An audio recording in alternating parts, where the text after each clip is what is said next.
নিত্য প্রয়োজনীয় জিনিসের অনিয়ন্ত্রিত মূল্য বৃদ্ধি, সোনাপুরের বাজারে বাজারে যৌথ অভিযান। বিস্তারিত থাকছে কলকাতা পশ্চিমবঙ্গের প্রতিনিধি সমরেশ রায় ও সম্পাদ দাসের তথ্য ও ভিডিও প্রতিবেদনে। অস্বাভাবিক মূল্য বৃদ্ধির চাপে নাভিশ্বাস উঠছে সাধারণ মানুষের। শাকসবজি থেকে শুরু করে মাছ মাংস প্রতিদিনই বেড়েই চলেছে নিত্য প্রয়োজনীয় সামগ্রীর দাম। বাজারে বর্তমান অধিকাংশ সবজির দর কেজি প্রতি 70 টাকা থেকে শুরু করে 120 টাকা পর্যন্ত ছুঁয়ে গিয়েছে। যেভাবে প্রতিদিন জিনিসপত্রের দাম বাড়ছে তাতে চরম বিপাকে পড়েছেন সাধারণ মধ্যবিত্ত ও নিম্নবিত্ত মানুষ। এমন পরিস্থিতিতে সাধারণ মানুষের স্বার্থে বাজার দর নিয়ন্ত্রণে আনতে মাঠে নামলো পুলিশ প্রশাসন ও এনফোর্সমেন্ট বিভাগ।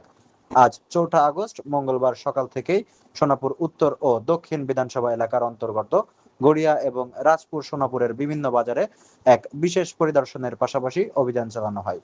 এই যৌথ অভিযানে সক্রিয়ভাবে উপস্থিত ছিলেন বারুইপুর পুলিশ জেলার ডিএসপি ও ডিস্ট্রিক্ট এনফোর্সমেন্ট ব্রাঞ্চের শান্তনু মুখোপাধ্যায়, নরেন্দ্রপুর থানার আইসি সজীব চক্রবর্তী এবং সল্টলেক আরক্ষা ভবনের এনফোর্সমেন্ট শাখার জয়তী চ্যাটার্জি।